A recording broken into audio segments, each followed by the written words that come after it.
Making sure that I'm audible and visible and just opening up the chat. If you are online, just give me a hi, hello.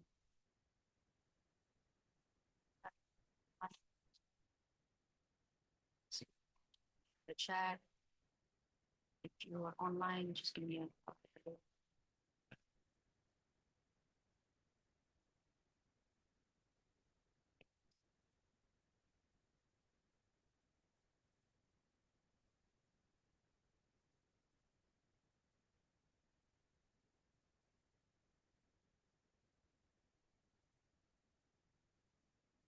All right. Just want to make sure I'm audible, visible.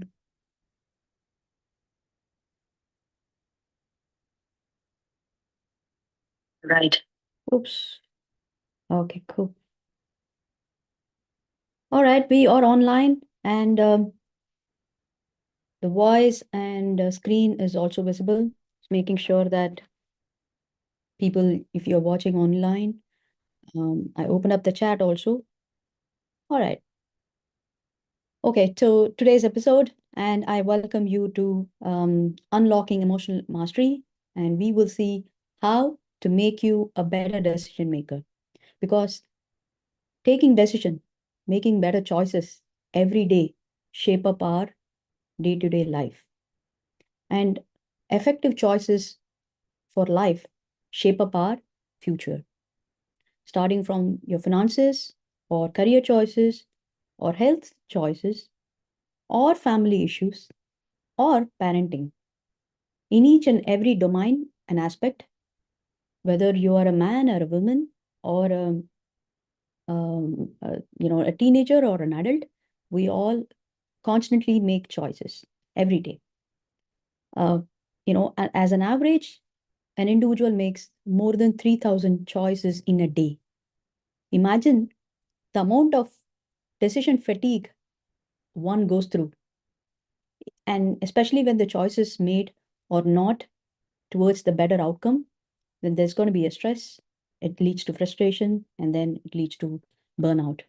So before we reach to that burnout stage or the fatigueness, it is important to learn those tools which will help you to make better choices on a daily basis, monthly, quarterly, annual, meaning short term, medium, or a long term in all domains. So this episode is dedicated to not just the busy moms, not just the busy dads, not just the students, not just the high stake professionals. It goes to everybody. So on that note, and we are also dealing with how our brain power is helping us to make decision making. So it'll be my favorite topic, favorite skill set, and one of my super talent, which I want to make sure that it is functional. At the same time, I want to leverage this super talent into the areas of improvement in my life. Let's see how we can do all that in this power packed episode. I'm going to be giving you sometimes strategies with formulas, sometimes expert tips, and many times a lot of real time examples. And more interestingly, we're going to pick up a case study, a personality whom we all can relate, and we'll eat their brain. Okay. I've done a research on each skill set about each personality, how they are successful using the skill set in their own industry and expertise. So, with that note, I'm going to be sharing my presentation. Let's see what we've got for today. All right. So, now when we talk about decision making, as I said, is it going to be only for the decision maker in the family? Could be a male or female or an adult. It could be outside the work. I mean, outside the family, it could be a leader, a team manager, and I stake professionals. It could be a business person. Based on your team's goals and your customer inclination, the market regulation, government policies. There are so many aspects. Okay, when we take a particular angle, there are so many domains that we need to take care. Okay, even in parenting or even in personal life, parenting is there, health, health aspect is there, shopping. Okay, that's where most of the decision fatigue happens. And in fact, the kitchen, Okay, if you go one step deep to understand where exactly we constantly, exercise this decision making. There could be so many areas.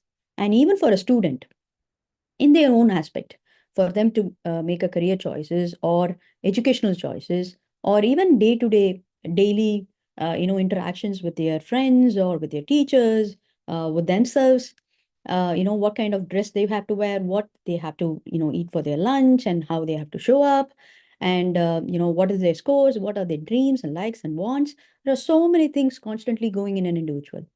And especially when what we're going to see is how effectively we're going to use the emotional data and the logical data, how we're going to fuse these both to make a better choice. I'm telling you, this will be a very, very interesting topic. Do not miss it. Hang on till the end. And you by now know the format of it. So it's very easy for you to gel in. But it is all the more important to grab those new strategies, new skill set, and how you can use those brain hacks to apply it in your life. Now we're going to be seeing decision making as a skill set, which will enable you to consequentially think using certain data point. Okay, with using this, how you can better your choices in various aspects of life. Okay, now let's see definition by definition, what is EQ based decision making means. It is because when I say EQ based, usually we are referring to brain aspects. Okay, the left brain, this is my left side and this is my right side, so the right brain. How we're going to fuse it, taking a blend of both. This is what we're going to approach. Now, when we use our left brain, the cognitive process gets activated. Thereby, during the decision making, your logical brain is helping you to select a course of action from multiple alternatives. Okay. And then your emotional aspect is letting you to anticipate immediate and long-term outcomes of a decision. Okay. And then there is a balanced approach where we're going to take both logic and emotional aspect, where we're going to combine these things to make optimal choices. This is a strategy, okay, how we are supposed to be approaching it. But when you go deeper, there are few elements, there are few hacks that you can make. It's like a stepping stone, how you arrive at this stage. But in essence, this is what is happening within your brain. This is how a person is able to arrive at an optimal decision. Now, when you go deeper into functionality of left brain, 3 steps you need to remember. When there is a decision making happening, the process happening in your brain, first, the left brain is actually allowing you to logically analyze, weigh the pros and cons, decision for each decision systematically. Pros and cons as in, what is the benefit if I do it and what is the loss if I don't do it? Okay. And then there is a forecasting happening. Predict the future consequences based on the available data. So there is a practicality and there is a future aspect. You need to consider the short term, that immediate effect, as well as the long term. And then there is a structured thinking. So it is going to give you a structured shape. Within that framework is what you're going to decide. But you need to arrive at the framework. Actually, the framework as it is will not be presented in many situations, especially when we are, creatively thinking solutions. We need to create that boundaries. We need to create that shape and structure using our logical approach. Okay. Otherwise, what happens is if you don't have the structure, your emotional brain will let you get, it'll take you for a ride. One, this emotional brain is where the creativity and innovation is going to happen. You're going to dream for future because it is about unknown. But without having a practical boundaries, if you're not grounded, if there is no framework that you're going to work, inside which, you have to arrive that. But without any framework, if you're going to work towards something wild, going all over the place, widespread, it's not going to, it'll become an endless, pit holes. So you need to find that structured thinking for which your logical brain is going to help you. Okay. Because that is where you're going to evaluate that options. You need options for decision making. That is please take a note of all these key things. Okay. there are key elements towards developing any particular skill, which may be untold. Okay. You need to come, these are insights that you will pick up in your experiences. And by the way, decision making is not something, again, we're talking only for people at high stake, profession, or this is not something to do with your, full-time mom or a student. As I already said, decision making happens at any levels, whether it is a small decision or a big decision, whether it is highly critical or it is very less intense. That is not the case. But are we exercising these both approach is what is the decision making? And with those making, those decisions that you have made using these blend, you will see the outcome, whether it is serving you or not. If you find yourself, how is it going to be serving you? Either your time should be saved, your effort should be saved, your money or resources should be saved. And it is good for you and for others. So that is how you look at a decision making. It could be a simple decision of making a coffee in the morning. Okay. It could be that simple where it is an autopilot. But before getting into that autopilot mode, you must have been exploring, right? Imagine you are new to make a coffee. There is a decision making, process happening. How much of the ingredient you need to pour, and how many options are there for you to make, and what kind of coffee can you make, and based on what other people's, need. All these are elements towards making a choice. And similarly, it could be something on a medium scale intensity, like maybe you're buying options. It could be even a mobile, or it could be something to do with your apparels, or it could be a long-term decision like buying a house. So what are the elements you are considering, and what is helping you to approach those data point? Are you, when you buy something, are you the person first looking out for the budget? And are you the person who's looking out for options? Or are you the person who gets influenced by somebody?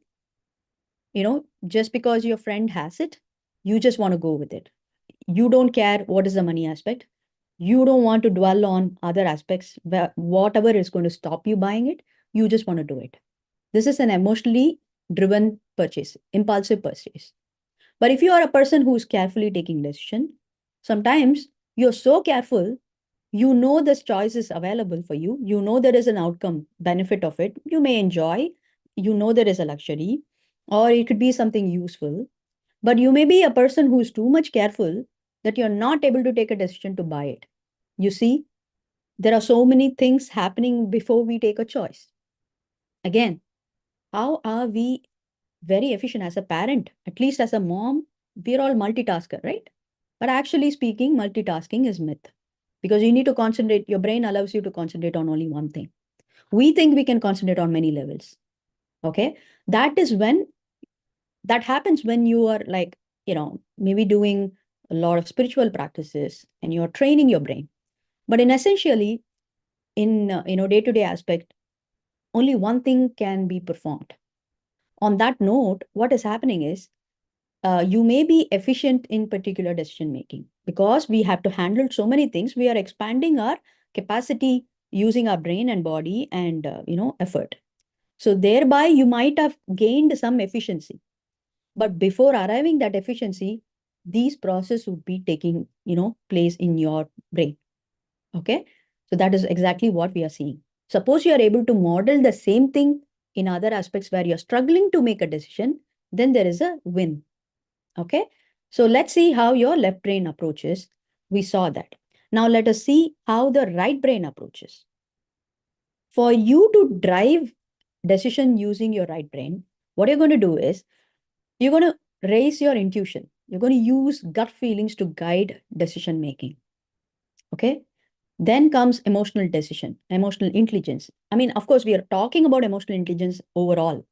Let's consider the impact on relationship and personal well-being. Okay. So that is something that your right brain approach. If you are a right brain driven, you will start thinking about the people elements in it more than the process involved. You may not worry about how the process is. I mean, are you, well within the rules? Are you breaking off? or you're bypassing the budget or whatever is the approval, you don't worry about it. You are worried about the personal and people well-being. Sometimes some people have this kind of a brain style. Okay. Now, sometimes it works during critical, situations. You need to weigh which one you should be really worried of. During pandemic, it was a critical situation for everybody in the world. One, you're losing your profit, because everywhere there is a ban, there are no business happening. But you need to pay your rent, you need to pay your bills, you need to eat. There's so many losses happened, even individual losses, health-wise. We lost our loved ones. Okay. Now, at that point of time, did the world turn towards well-being of everybody, or they were, worried about the process, how the business has to run, and they were worried about, of course, people were thinking creatively. They used that time to effectively disrupt the industry right after the pandemic got over. But then during the pandemic, what kind of decisions that our government, our own country men, or our own family people, what was recommended? It was important to take care of the well-being at that point of time, right? We cared for our loved ones in the family. We didn't want to step out because we know there could be an attack. Even though we know there are, we are losing out money on the table and the entire world is succumbed. Okay. So that's how you take a call. And simple metaphor I always give in my episodes, like if you want to take a, call for your vacation, if you want to plan, so which one do you really care? Of course, you cannot dismiss the fact that your budget and all that, accommodation, travel, transportation, all that should be in your checklist. You just cannot leave that way. Sometimes impromptu vacation will still work, but you will be more concerned about what is the likes and dislikes of your family members, where you want to go, and what gives peace for everybody, happiness for everybody, right? But in the boardroom, you're more concerned about the numbers, facts, figures, more than the emotional aspect of, will they like it or not? It's not about liking, it's about working towards common goals. So this is how you derive. Okay. Finally, there should be a long-term happiness, long-term outcomes, basically. So your focus on choices should align overall life satisfaction, not just for you, for others involved. That means it's a effective right brain approach decision making. Now let's see what is the advantages if you have this consequential thinking. You're going to have a better planning. You can analyze the future consequences and you take informed decisions. Okay. Then there is no regret. At least you're informed, you're prepared, even though the decision maybe did not work out good, but at least you were informed, right? You feel that satisfaction. Sometimes, many times, the failure happens, the rejections or the failures in failures in many ways. Okay. Any kind of failures. Most of the times, the anger within us suggests that we did not do that due diligence. We did not become aware of that was existing. Had I just known. So how many of us felt this one question in our mind for many decisions? It could be even a simple thing. Okay.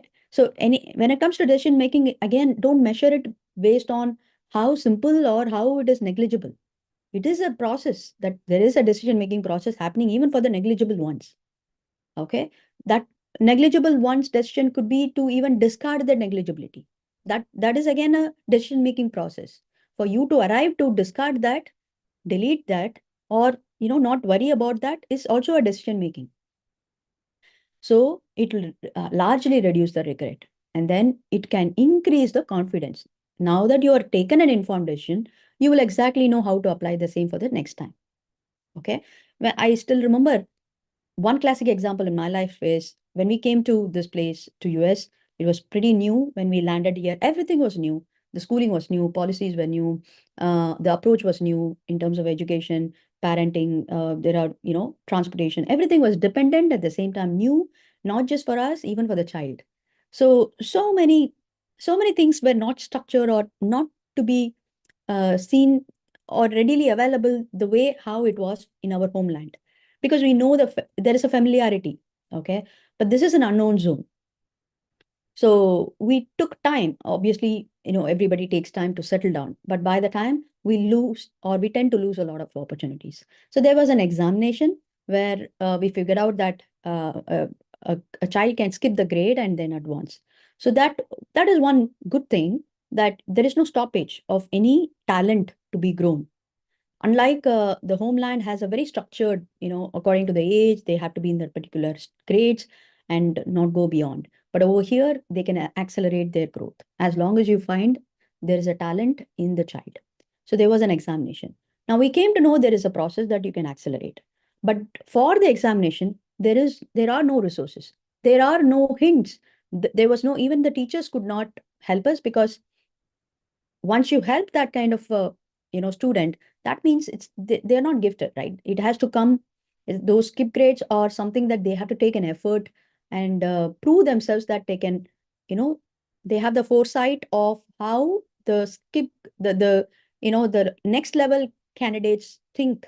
So it is purely something that it has to come from the child. But as a parent, if you don't have, now we are talking about an elementary level skip grade. The child is also new, and as a parent, it is also new for us to even know whether the child is talented or not, for which we need to have some platform to put her into test. So that was not, totally absent. Neither was it available on internet. Now, that is where I really felt we did try take up the exam, but that was the first time ever the child is appearing for a writing examination mode at all. Imagine how it should have been for us, right? So over here, there was no exposure until such time for writing. So that is the first time that exposure happened, and we were totally okay, whatever is the outcome. But the stress that child has to go through after she came to know that she couldn't pass, you know I mean, anyway, it's part of the child growth that they just forget and they move on. But next time she said, ma, I would like to again give it a try. So this came from the child, so I couldn't stop myself. When a child is intended to do it for the second time, then I must be doing something 10 steps ahead, right, in order to prepare myself. Now this time I was informed. Okay, I started gathering information between that last year to this year. I found resources online. I explored, and I made sure that I had that resources to help my child out. Now, the second time we cracked the code, she was able to skip the grade. So the outcome, the process was tedious, but the outcome was, outstanding. It remained as a mastery experience, not just for me, for her. So that increased her confidence also. So informed decisions definitely reduce the regret and increases the confidence. Then obviously the problem got solved. It will enhance the problem solving. So the challenge is, what are the blocks for consequential thinking, or what happens when you overdo on it? Because we are talking about brain skills, it is important to know that you don't overdo on any particular talent. Even though it is a talent in me, I just cannot overpower that, right? I just cannot keep on using my decision making every time. Sometimes I need to pause. I need to listen to other person needs. Only when there is a problem solving, request, or there is a need for me to solve the problems, is when I'm going to activate that brain. Okay. Until such time, I need to take a pause. Otherwise, I will be in burnout. Constantly, your mind is actually tending to solve problems, keep on deciding what is good, what is bad, what is future, what is near, and all that. It'll be fatigued. It will be an exhaustion for an individual. That is why I insist to tell you the advantage and the darker side of it, flip side of it also, for each and every skill set, each and every episode. So first, you need to understand, if you overdo on this particular skill, you will get into a time consuming mode. You need to slow down the decision making process if you're over analyzing. So now this happens when your left brain is too much of overthinking. It will not allow you to jump into action. To use jumping into action is your right brain, because that is where you're taking risk and you're putting into action. Then we tend to go to analysis paralysis. Take a note of this, very, very important. And this is the area where we all lack. This is where the procrastination sprung up. This is where it springs up. It is important to know whenever you are procrastinating, it's a sign that you have to work reverse. You need to go one step deep to understand, why did I delay? Why did I procrastinate? What made me do it? Then you will understand that you were in over analysis paralysis. That is your left brain going extreme. I always give this metaphor. Imagine left brain, right brain, and there is a bubble. Okay. Ideal is to keep your bubble in the midbrain, towards the midbrain, so that you can blend. But if the bubble is too much on the left side, that means the person is overthinking. They just cannot take the action because they need to travel a lot. By the time they want to take action, they must have, the opportunity would have gone, or their energy is exhausted, or they have their limiting beliefs. Every time I want to try, it's not happening. No, they've gone too far. It has to be quick, right? Because highly competitive, highly fast paced. Now it is even more important for you to exercise this, competency. So the third thing is uncertainty. Uncertainty, anxiousness is totally, it's a killing factor. Okay. So unpredictable outcomes may cause stress also. That is where we have to take the right brain, abilities, right brain benefit of it, because the right brain is where the creative brain says, just go push yourself. It's okay. Even if it's unknown, you take a risk. You perceive there. It's okay. Because you always back up saying we are working within the boundaries only. We are not overdoing it. Just keep doing it. So that's your right brain inner voice. If you don't have this right brain activity going on, you will not have positivity. You will not look for optimism in your life. You will always be succumbed to saying, I'm anxious, because you're already overthinking and you will remain the same way. You won't be able to step forward. You need to take the blend of both left brain and right brain. And then comes missed opportunity. Of course, it delays your decision making the more you overthink, and it might result in lost opportunities. Now, importance of consequential thinking in personal life. Without this, what's going to happen is your decisions will be impulsively made. Without the backup of either your creativity, innovation, gut feeling, intuition, or there is no backup of a structure, practicality, reality, what is available with you, and you should not be daydreaming, right? You need to have that balance. So you need to have this consequential thinking to help you focus on actions leading to positive long-term outcomes in personal or professional using the current available resources. So you need to have that fuse of both practicality and the long-term vision. That is nothing but taking the left brain and right brain effect. Now, let's talk about where you can apply this and how it is important. First, we saw in personal life. Now we are seeing in business life. So now consequential thinking, if you want to become a good decision maker, and if you are, then it is going to give you a sustainable growth in business, because you will be able to anticipate the market trends for a long-term business success. See, my mentor always says, and this is so very true, that you are not different from your business. You and your business are same. You and your work is same. So there is no work and life balance, actually speaking. You are what you are at work also. You are what, maybe we are faking, right? Sometimes we are bound by rules. We can only act that much. Okay. We may be in self-control or controlled by the rules, which is still okay for us to deliver the outcomes. In family, it could be leisure. But if you're stressed out, let's say you have a tiff with your daughter, teenager or your spouse, you're not going to be peaceful in your boardroom meeting, or a sustained, project deadlines for you to enable you to work in the critical project for a long time. If you constantly have a relationship toll at home, it's going to definitely express in many other ways, anxiety, fear, or your communication will be disrupted. The other people can vibe it. Okay, how many of you have felt? So it directly affects the outcomes. Okay, so you need to understand that whatever you're practicing, as an individual, you can apply it either it is your personal life or professional life. So when it comes to business, the ability for you to analyze the market trends for long-term business will enable you to have that successful growth. For example, a coffee shop can analyze the remote work trends that can expand their suburban locations rather than only talking about the downtown offices. How is it? This came as a surprising element. This emerged after pandemic because world is not same after pandemic, especially industries. They moved into a hybrid model where they are going to accommodate both the remote work as well as the physical locations. In fact, a lot of physical locations have been shut here. So they rely on cost cutting big time, and then they came to know that it is possible to get the same outcome at their respective places. So thereby, there is a growth aspect that you can anticipate.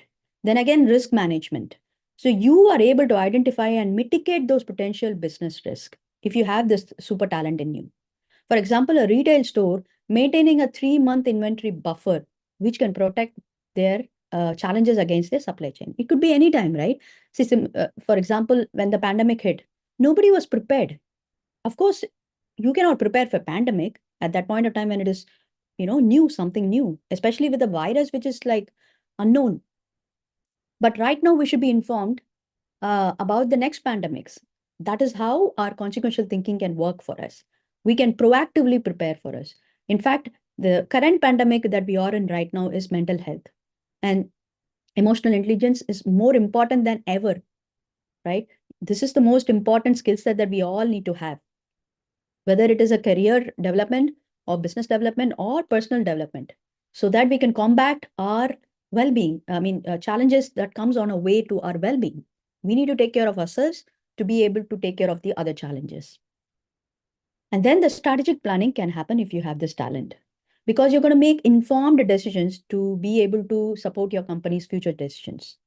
For example, a tech company gradually investing in AI capabilities can stay competitive in the evolving digital landscape. Am I right or not? Because as I just said, the world got changed after pandemic. AI got, it is right now, the innovation on AI is fast paced more than ever. It was existing even before pandemic, but then it got accelerated because the need got accelerated before that. And imagine the brains behind the AI. How did those people even, forecast that this is going to happen? And we were talking about AI movies, which was taken before 2000 itself. And we are talking about what do you call prototypes of AI, which was in the market with the high tech companies. How did they, Japan and China making robot and all? How did they even get into the future trend? How did they forecast? So similarly, I'm going to give you a lot of other, market examples where their brain styles, the person who created that, how did that came to their decision making power? So we're going to adapt that. We're going to just imbibe those skill set in our life. It may not be necessary that I will become a scientist or I'm not going to innovate a new, disruptive product. It's okay, but I can still use it for my optimal success in my personal and professional environment. That is going to differentiate between me and other person. It's going to increase my outcomes 10x. That much I'm happy, because if it's going to give me a time freedom, stress freedom, or money, income, then that is what I expect. So as an individual, you can see this way, where the last one is strategic planning can also happen if you have this informed decision making, if you can get this decisions pretty informed. So this is how it is needed. This is how you have to see how you can apply the consequential thinking in your business.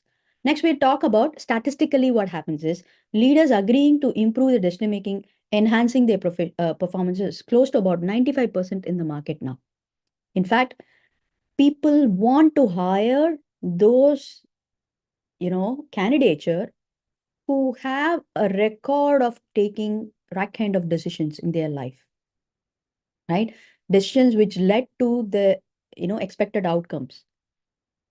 In fact, I still remember this fresh and still, green in my mind. I read this example of Jeff Bezos when he was just accelerating his growth close to about 8 years back, 8 or 9 years back.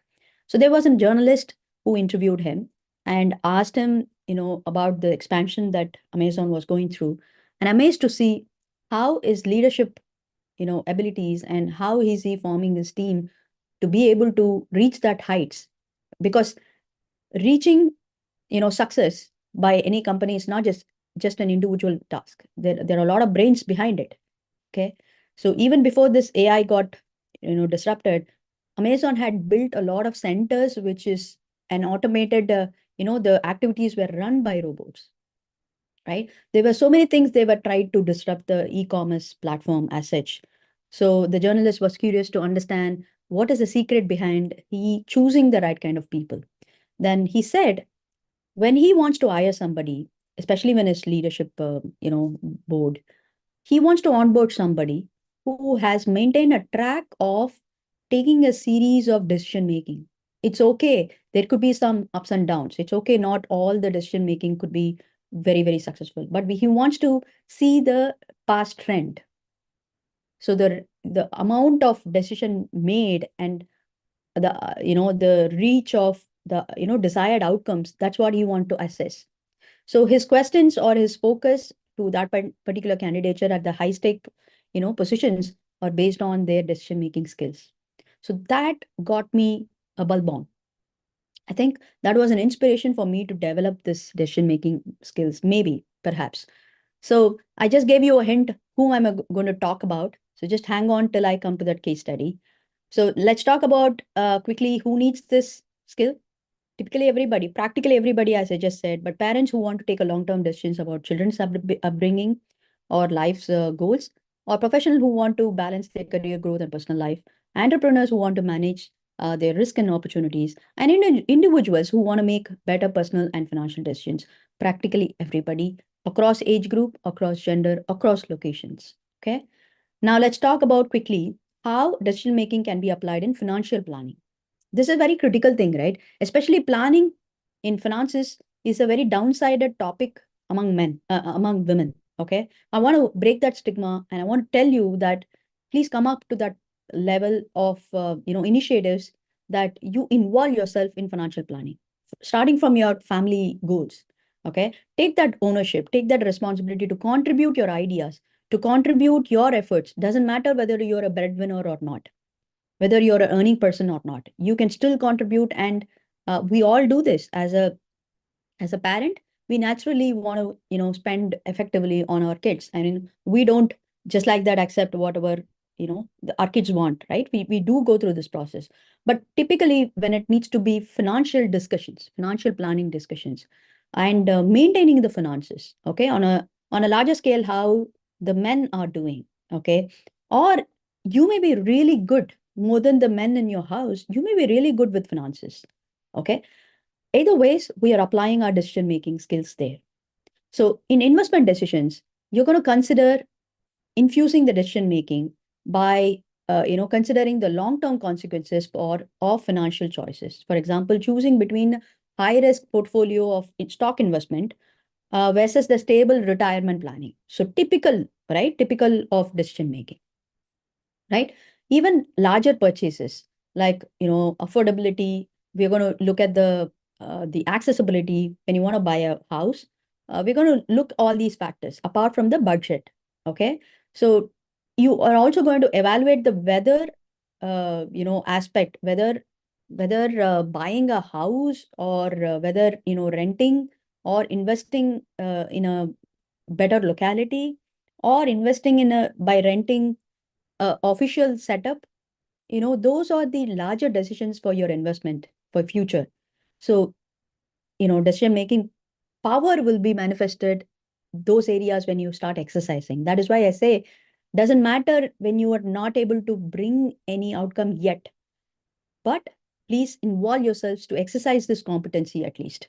And then during debt management also, so when you want to plan for effective instruments where you can both save and as well as capitalize, then it is important to anticipate the effects of borrowing that long-term financial, plans.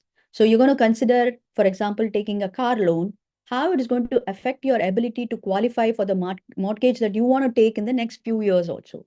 This is an anticipation. This is a forecast that you're doing for the next, that is your long term.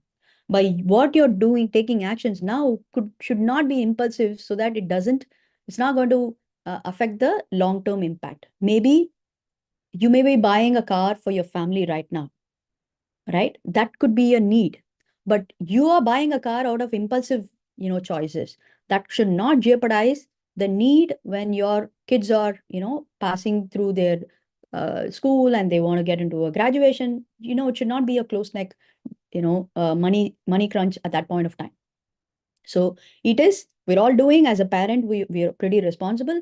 But then when you are a person who has to decide at that point of time, are you using these skill set? That is the question. Okay. Now, application in parenting. We do this effectively, but then if you want to enhance in that area to increase your outcomes, okay, to go to the next level, we're going to see how we're going to apply decision making in education choices specifically. It is an evolving thing. It doesn't end. You're not arriving at saying, I was a better parent, I took a decision. No, it's like each and every stage of life. from elementary to mid school to high school, and then college, and then after that career, then marriage, and then what, right? It keeps going, evolving. So education choices may end at a particular place or even be a shared responsibility, because not all choices we are making, the kid themselves have to make choices, and their contribution is also there. But then as a parent, we are helping them to evaluate the pros and cons, because those certain areas where they are not exposed to, they don't have an experience, that's where we bring our experiences. So we are going to exercise these options, right? So that is one clear, easy example. Now, when it comes to disciplinary approach, okay, you're going to balance the discipline with that of emotional development for a long term of your child. That is where you're going to bring that decision making. Okay. In the previous episode, especially yesterday, okay, if you have not seen that episode, please do watch it. We spoke enough about how empathy and emotional insight can affect your decision making as a parent, as a business person, or as a leader. We spoke a good amount of strategies there. So if you can take a blend of, in fact, first address the impact, emotional impact that can take care of the emotional health of a child before you bring in either a criticism or a disciplinary approach, right? Before even you want to solve any problems, if you can address and validate what they are emotionally, what are their emotional needs, that solves half of the problem. And then future opportunities also. You're going to consider how decisions going to impact your child's future and life process with, easy way is to, go back to the previous slides where we spoke about implications or even financial planning, implications of choosing school, right kind of friends, right kind of associations, right kind of exposure for them. It could be even an extracurricular activity. From there on, they're going to pick up their career choices, right? That's why I say it is an evolving thing. It's a constant thing that you need to equip. You just cannot say, I've done my, taken my decision. You cannot refer the decision that you took in the elementary school. What about now, right? And then let's talk about career choices. This is more important for a teenager or a working professional. When you're bound to take a career choices, how are you going to infuse this decision making skill? So for job changes, you're going to evaluate the impact of professional growth and personal life. Accordingly, you're going to take a choice. Okay. And by now, no, the kids are very equipped. They're well networked. They talk among themselves, and they don't jump into taking conclusions based on the impulsive choices yet. Okay. Because we have the necessary experiences, and we have the necessary exposure. Okay. That's where we stand out. They may have an exposure about what is the current trend, but when it comes to life experience, they will not have. So that is where we need to step in to address that particular area. Okay. And we need to be in boundaries. Okay. Let them explore, at the same time, guide them behind. So that is where you're going to use your decision. Now, how much of decision making power you're going to use there? So that itself is a decision making, right? For you. Are you going to be a helicopter parent, or you're going to, be an supportive parent where you will just let them explore and back them with whatever you got. Okay. Then when it comes to skill development, anticipate the future industry trends for targeting that kind of a learning, especially when you want to switch jobs. And if you're a person who's seeking career advancement, it is highly important for you to upgrade and upskill. Upgrading yourself in technology is very, very important. If you cannot adapt to what is happening in the market, then you're already lost the game. And if you cannot upskill yourself using all these skill set, wherever you can differentiate yourself with that of other person. Okay, this is not the soft skills, right? This is not that typical that communication skills that we are taking it. This is more of a life skill. Okay, if you can do that, then you stand out among the crowd, right? And because this is life skills that you are not succumbed by the rejections or any failures, you will keep moving on with your goals. And that's how you're going to bring the work-life balance. You're going to consider the long-term effects of your career choices with that of how it is being, reflected on your overall life. So you will become a full-fledged individual, okay, addressing all dimensions of life, not just career, because just a career is not the end of life. But even during those making that correct the career choices, you got to make the right kind of choices so that it doesn't affect the other dimensions of life. That is where your decision making power is there. And then application in your health decisions. Oh, now, especially after pandemic, we got exposed to how critical it is to take care of our health. Okay. Before that, the annual checkups or, that was never in our dictionary. But luckily, we are in this, place where the health checkup and all that it's kind of an automated process. So that way, every other, checkup, like for your teeth, for your gut, for your head, or whatever it is, you keep doing it and making sure that everything is checked in. Your vitamin level, mineral level, all that, okay? Including your water level. So that should not affect your well-being, because even during treatment, so how are you going to infuse the decision making here? One thing is not to overdo on anything, not to over evaluate. At the same time, you don't impulsively take actions in your health also, because very, very important, you cannot repair the damage already done. So it's highly important how you are using the decision making power in your health choices also. So treatment options, you're going to weigh the risk and benefits of any medical procedures you're going to be giving in. Okay. And then lifestyle choices. You're going to consider the long-term health impacts of your diet and your exercise habits. And remember, it's not one size fit for all. So each and every person have their own body weight and mass, and at the same time, body, functionality is different. Their diet plan could be entirely different, and their outcomes is also different. Not necessarily that in the family, everybody has to go through the weight loss program. So you need to decide a lot of factors, okay? And then preventive care, that is also a decision, right? You don't want to get into that stage where you're taking a critical decision at that point of time. You don't want to do that. Even preventing is a wise decision making. You're going to anticipate the future thing and you're going to prevent that. Let's talk about some brain hacks, okay? Let's see what hacks can you use that you can apply it on a daily basis starting today. Slowly, you will start seeing the bigger aspect of it, because these are all brain hacks that it can give you a shortcut of either saving your time or stress. But it is important that you need to fit in to the larger equation by daily practices. It's very easy to practice. That is why these are hacks.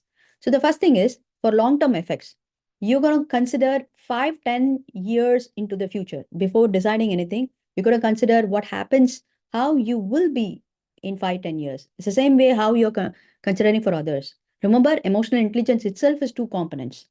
One you're doing for yourself and others. It's not just others. It's not just yourself. It's both the components. Similarly, any skills you are learning towards becoming emotionally intelligent, you need to address both the components. Even in decision making, there are two components. Whatever decision you are taking, it could affect you and it could also affect the people around you. So you're going to consider the long-term effect of both for yourself and for people with you. Okay. Then you're going to consider the scenario planning. So the first could be left and the second one could be right. You're going to understand, imagine the best case, okay? The worst case scenario, okay? In fact, I'm sorry, the long-term effect could be the right and the scenario planning could be practical, that is the left brain, because some analysis has to happen. You're going to consider the best case and worst case. We all do this, right? Naturally. But there are other elements to support your persuasion there. We know the best case and worst case, but we have to run our life, right? We have to continue to act on it, right? How are you acting during those decision making is also having a huge impact on your emotional health. Okay. That we will see in the next strategies. So in this case, you know the likely outcome. For instance, when you're deciding to relocate for work, okay, you're going to consider the scenarios ranging from, career developments, career achievements, to potential job loss and market changes. But if you have a family, you're also going to consider their educational impact, their settling down, and their, the neighborhood, what you need to choose, their accessibility, safety, everything comes into effect. Then comes balance. That is your both the brains. You're going to balance your logic and emotions by considering both the rational and emotional consequences of a decision making. For example, typical example is buying a house. Although you will first start with the budget, narrow down with the vendor, and then narrow down with the locality, and you will also get down to the likes and dislikes of your family member. Okay, that is how, I mean, it's important to make sure that your family is contented and happy with the choices you made, because it's going to be a long-term thing, right? Every day, day in and day out, you're going to be living there. So very, very important to make that kind of a choice. And then the last one could be, again, both the brain, because you're going to consult others for seeking advice. So consulting for taking different perspectives, in order to avoid the potential outcomes is a wise thing. Okay. So, for example, like discussing a career change with both the industry veterans and as well as your family members to understand the professional and personal implication is a wise thing. You just don't go blindly with your family wins and fancies. Okay. We're not relocating based on your family things alone. You need to also understand how the market is over there and the current employer's, expectation. It's a simple thing we all, I mean, it's not a simple thing, but it's a usual thing we all do. But how effectively are we doing it? Then comes the right brain, specifically mindful decision making. You're going to slow down. This is where you're going to bring that bubble, not going the extreme. Even if you're exercising, decision making, it is very important to bring it down to the midbrain. You're going to slow down. You're taking time to reflect before jumping to any decision making. You're going to meditate. Use meditation to clear the clutter in your mind. Or you can talk to somebody like industry experts or your family members. Sometimes you need to get rid of that emotional impact. Okay. Then journaling, writing definitely helps to declog all that clutter in your mind. Now it's an interesting thing, and it's the last section of this, last but not the least one, where we will discuss about a personality where we can get inspired. And as I said, I gave you a hint that we will talk about Jeff Bezos because he's not just the American business magnate. He's also, I mean, of course, we all know that he's a CEO and founder of Amazon, the world largest e-commerce and cloud computing company right now. He started with a book selling concept from his garage, and look at his growth. I was always intrigued to understand how effectively can a person make a decision in order to gain that level of 10x success at each and every stage of his decisions, and how the decision making process itself is helping him to expand his business. And I'm sure as a person, he's already expansive, and that is where his superpower is helping him to take that kind of a choices in both personal and professional. Okay. So in that essence, when I want to look at it is trying to understand how his brain style. I would like to eat their brain style to understand what is that, which part of their brain is activated, and how much are they using it to bring that effective outcomes. So as usual, I can see both the brains fused, and that is why his leadership is visionary leadership. Let's talk about how his logical brain as well as the right brain approaches. Strategic planning, that's the logical brain. So Bezos used consequential thinking to invest in long-term infrastructure over the short-term profits. Okay. That means he is very clear about his short-term profits, like what happens in his current reality. He's hands-on with that and he's efficient with that. Now he's ready to do a long-term step. Now his foresight leading to building massive fulfillment centers years before they reached full capacity, demonstrating that exceptional future-oriented decision making. Okay. And his visionary leadership, that's this right brain, he intuitively understood the importance of customer experience and future growth potential. So that this vision manifested in pioneering features like one-click shopping and prime delivery. Prime delivery is like within 24 hours delivery, man. It's, that is unspoken about and unparalleled, right? As a busy mom, it's a greatest gift that I can just. In fact, my daughter is able to shop for her own stationery every year. She just puts in card. Right now, the card is also given to her. She knows what is the budget and all that. She makes the purchase by looking at different options. Right there, sitting in this home at the comfort of home, using the mobile, she is able to make a purchase, and she gets the delivery on hand, and then she takes care of the stationery supply to her school without our manual intervention. But of course, we monitor her transactions. But you see how a 10-year-old can make use of a product. So that's the success. That's the world-class product. He revolutionized the industry standards. Correct?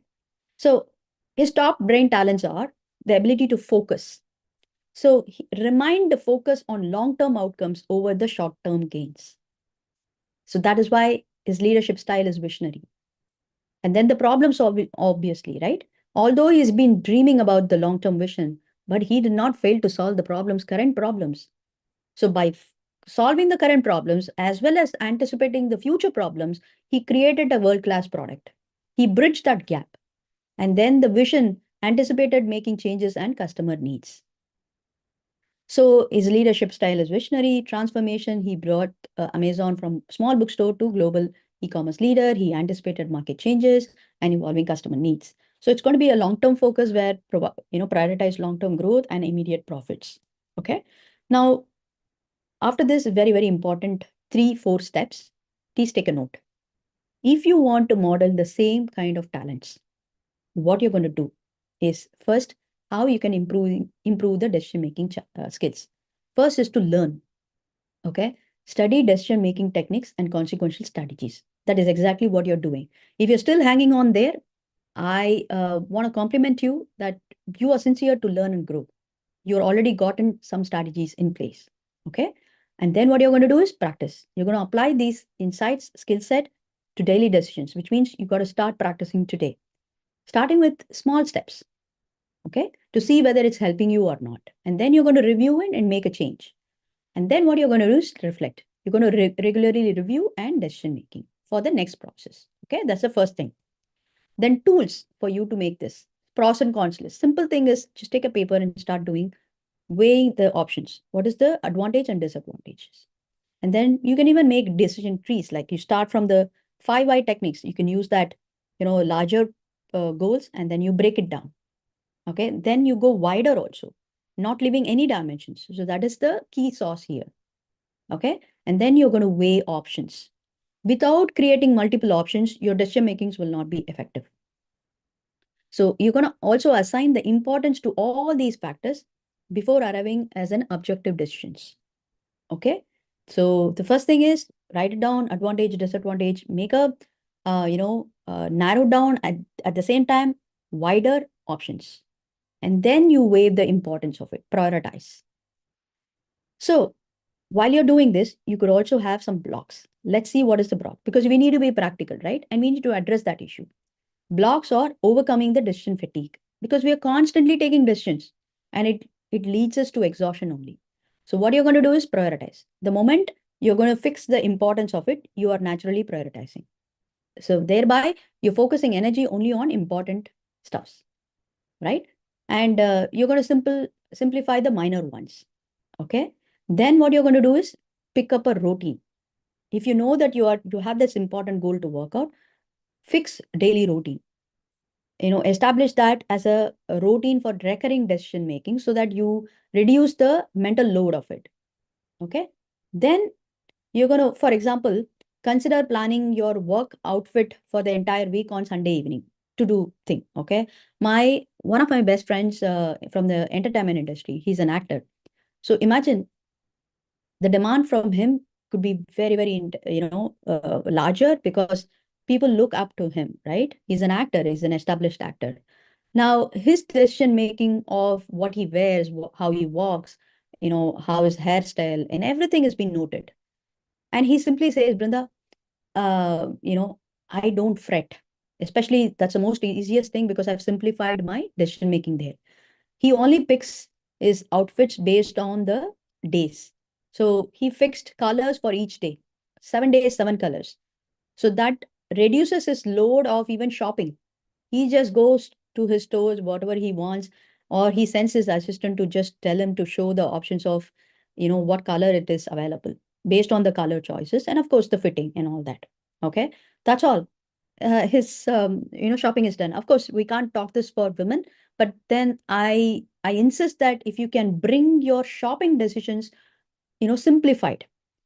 If you have this kind of routine, simplified routine, even for your apparel, what your outfit, that's the best thing that you can do to reduce your mental load.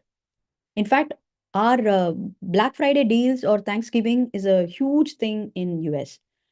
People rush and they take impulsive decisions. It's tempting, right? Because everybody around you goes for a shopping spree. So now we have not just minimized. We have we took the audit not just for ourselves, for the child also. No more impulsive decision making or buying each and everything as and when we go for shopping. First of all, we reduce the shopping, getting out for shopping itself. So we clearly know what is needed for our the entire maybe 3 months down the line, maybe seasonal thing. Okay. For winter, we know exactly what we need to have, spring and summer, and we have for rainy season. So with that note, we take a regular audit. We make sure that we discard few things and then only go for the new ones. Even if it's a small toothpaste, we make sure the old one is gotten over and then only pick up the new one. So these habits are like hacks which will allow you to minimize your overload, and the fatigueness also, as well as you can save a lot of resources. Okay. This turns out to be a virtue in an individual.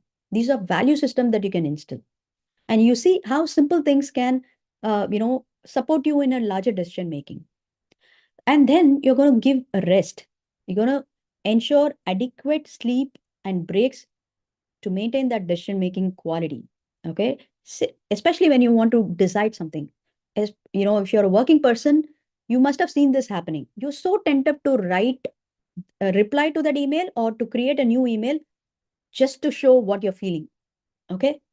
Just hang on. Just before you have decided that, and just before you're going to write that email or click that send button, just take a 10 minutes walk. Okay. Take a deep breath, do some quick regulation techniques, and then come back and take your choice. Okay. It's the same case with family conversation. If it's heated up, or emotionally pressed, charged emotions, moments, it's best to take that 10 minutes break. But not necessary that, for a student can be inside the school or, inside an examination hall. It could be even more stressful. But do they get a choice to go out for a walk? No. So we're going to teach the mechanism as to how to pause and take a deep breath to our child also.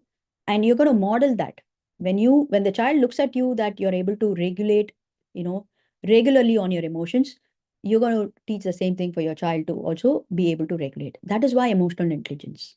Okay. All right. So then the very, very important and last point where, these things can help come to your rescue is the role of intuition. This is your right brain activity, but you need to remember whenever you're taking choices, whenever you're taking daily, whether it is a daily choices or especially when you do not know, especially the future ones. And when you are acting on some decisions where you there are no predictable outcomes, that's where the fear comes in, right? So it is important to tap into that intuition. Okay.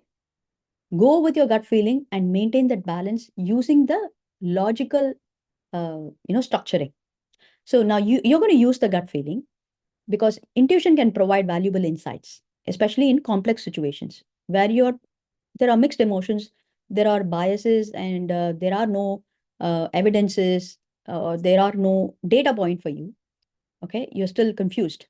So, things like when you're meeting someone new, your immediate sense of trust or caution is your intuition before you're able to process the thousands of subtle social and non-verbal cues that is going to help your conscious mind to analyze better. Okay, so you're going to use emotional insight in order to help your gut feeling to help you make a choice. That's your right brain. Okay, purely. And then what you're going to do is you're going to balance it out by combining with a logical analysis also for a well-rounded decision making. Just because in fact, there are new situations. It could be new people that you're meeting. You have no clue about their background. Just because you see somebody on the surface level, they always say, don't judge the person, don't judge the book with its cover, right? Unless you read the story, you won't understand the book. Similarly, with anybody. So the best thing is be non-judgmental, but use your gut feeling to guide you to take a decision making by taking a backup with your logical approach. For instance, when buying a house, it's a new thing. Okay. Maybe your friend is there in the neighborhood. That could be a predictable, choices. But what if it's entirely new? New neighborhood and the location could be new people. You're going to balance your emotional connection to the property with the careful analysis of price, location, structured condition, and all that. We all do this, okay? That's the classic example where we are taking the personal choices of the family, both you, your spouse, your children, and all that, because it's a long-term thing, and as well as taking care of the structural planning, which will have money into it, time, stress, accessibility, safety, everything into consideration. Okay. If you are able to take this balance approach, then you will have an informed decision. It's like a well-rounded decision making. Okay. Now, at this point of time, you may have daunting questions, especially when it deals with the decision making. So many people have so many questions, right? This is it's an evolving competency, especially as a woman. If you have this kind of a question, of course, I have a gift for you that you can assess this immediately using a question format where you will have a choice of 4 questions. Out of that, one answer will be there. So by the time you finish 10 questions, you get an answer where you are. At the same time, there are 2, 3 tips for each and every questions you can improve. Just in case you chose the wrong answer, you will know what is the correct answer and you can improve. And all these scores and all these statements are very personalized, sent to your email ID only. It will not be even shown to me. So that way, I've got to prepare. I've prepared for all 100 episodes. Okay, the link is given in the description. The quiz bundles maybe maybe be what do you call be accessible in few more days, because imagine for 100 episodes, if I have to create it's manually, we'll have to do a lot of things. So by the time you want to get an access, you will get an access for all these skill set we have been talking in this 100 episodes. So you can take it anytime you want. It will be a lifetime access. But you need to engage and let me know in the comment box what is interesting for you about this particular episode. So that way I will know that you are an engaging listener. So I'm very proud to give you that gift bundles. Okay. And second thing is, I'm also inviting you for my brain skills workshop, where it's a very totally new perspective for you to approach emotional intelligence, especially as a busy mom, as a career oriented person, or in order to take better your parenting or your better relationship at home. You need to know how your brain style is right now and how you can improve it. Okay, there'll be a sample report. I will tell you there'll be a combination of brain styles where you can get a lot of input. And I will also tell you how you can pick up your brain style, your unique brain style report. So with that, it'll be a very engaging and very interesting workshop. You will not find the time, just it'll run out very, very quickly. And it'll be a very interesting interactive workshop for women alone. And apart from that, there are many free resources available. If you haven't yet subscribed to my YouTube channel, whatever you're watching right now, please do that, because you will be notified whenever I come online and for any future episodes. And there are resources available as a podcast in my Spotify. All the 100 days that we are, traveling, it'll be as a short version, bite-sized episodes in Spotify. You can on the fly, on the go, you can listen to that. And apart from that, there are articles, blogs are also available talking to you about emotional intelligence challenge in a storyfied format. It's a very different theme. Okay. All the links are given in the description. So make use of it and don't stop yourself. If you really like this kind of an episode, please do show me that love and support. I'll get inspired, and you let me know if you are interested in learning in any other episode or any areas that you're blocked. I'll be able to address it. In fact, I'll give you a shout out in the next episode where there's a question from this person and here is the answer. Okay. And with that, do not stop sharing this kind of an episode because it is not just an insight for you. It could also be helpful for other person whom you think it's most needed. Okay. And I would really like to thank you for hanging in there, because decisions definitely not only shape up your daily life, it will, shape up the future also. And you as a responsible parent or an adult, you are not just responsible for yourself, you're also responsible for people around you. On that note, this is even more important. You need to equip yourself with the decision making skills, because that is the highest contribution. Because if you can take better choices in your life in all aspects, that's the best gift that you can give for yourself and others, right? Because it can save a lot of time, resources, because that is what is important right now. Because highly fast paced environment, highly fast paced, highly competitive market. So if there is a talent in somebody to reduce the time and effort, you are the most needed, demanded, high demanded potential that anybody can look forward, whether it is professional life or personal life. So be that high demand potential, and make use of all these insights. And I'm going to be traveling with you for next 100 days. And the next series is also upcoming. I'll let you know. But I would like to thank you for staying tuned. And I'll see you in the next episode.